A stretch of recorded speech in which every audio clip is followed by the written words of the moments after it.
बिस्मिल्लाहिर्रहमानिर्रहीम, अस्सलाम वालेकुम। मैं हूं मोहम्मद उसामा गाजी और आप देख रहे हैं अब पता चला। गुज़श्ता 9 माह से तजर्बाकार हुकूमत ने ऐसे ऐसे गुल खिलाए हैं कि एक मजदूर से लेकर सनतकार तक सब चकरा कर रह गए हैं। लेकिन ये तजर्बाकार मुल्क को बर्बाद करने की धुन में बड़े पक्के हैं।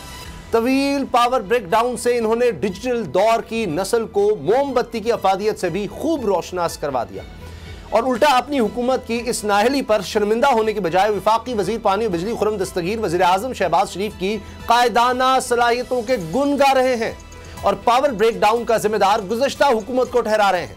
महंगाई और बेरोजगारी के बायस अवाम के चूल्हे बंद हो रहे हैं और ये तजर्बाकार सियासी मुखालिफिन पर पार्लियामेंट के दरवाजे बंद करने में मसरूफ है।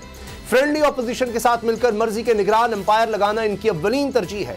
इन तजर्बाकारों ने अपनी सियासत के साथ साथ इस रियासत को भी खाकम बदाहन तबाह करने की ठान ली है। IMF को बनाने के लिए इसहाक डार की जादूगरी नाकाम हो चुकी। अब पेट्रोलियम मसनूआत पर सेल्स टैक्स लगाने की तैयारियां की जा रही हैं। FBR ने मिनी बजट की तैयारियां मुकम्मल कर ली हैं। दूसरी जानिब पंजाब में निगरान वज़ीर आला की तैनाती के मामले पर इनकी नीयत खुलकर सामने आ चुकी है। आसिफ जरदारी के बकौल मोहसिन नकवी इनका बच्चा है। ऐसे में इनकी गैर जानिबदारी पर सवालात उठ रहे हैं। निगरान वज़ीर आला पंजाब ने भी आते ही पंजाब की ब्यूरोक्रेसी में अखाड़ पिछाड़ शुरू कर दी है, जिसे तहरीक इंसाफ इलेक्शन कमीशन की हिदायत की वाज़ेह खिलाफ वर्जी करार दे रही है। 2 सूबों की असम्बलियां तहलील हुए कितने रोज गुजर चुके, लेकिन ताहाल इलेक्शन की तारीख का ऐलान नहीं किया गया।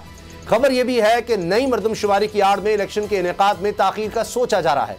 क्या इलेक्शन कमीशन आईनी मुद्दत के अंदर इलेक्शन करवाने की जिम्मेदारी निभा पाएगा? स्पीकर कौमी असम्बली की जानिब से PTI के 43 अरकान के इस्तीफों की मंजूरी पर ताहाल क्यों फैसला नहीं हो सका? कौमी असम्बली का ऐवान हकीकी अपोजिशन से महरूम हो चुका है। ऐसे में इस ऐवान का अखलाकी जवाब क्या है?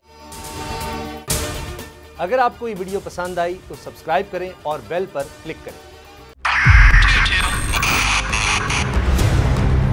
2022 बहुत सारे तोहफे भी देखे गया पाकिस्तान की आवाम को। पाकिस्तान की आवाम को एक तोहफा ये दिया कि आवाम को पता चल गया कि पाकिस्तान का मीडिया क्या है। साल 2022 में सबसे ज्यादा देखे जाने वाला चैनल बोल न्यूज रहा नंबर 1। हमने बहुत सारे शोज और ट्रांसमिशंस की। पूरा साल मुसलसल जदोजहद में निकल गया कि ये वोट ऑफ कॉन्फिडेंस के पीछे कौन लोग थे।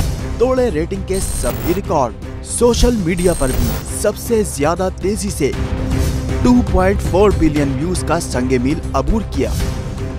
एंकर्स को भी आवाम में सबसे ज्यादा मकबूलियत मिली और सोशल मीडिया पर भी बोल रहा सब पर सब्सक्राइब करें और बेल दबाएं ताकि कोई खबर रह न जाए।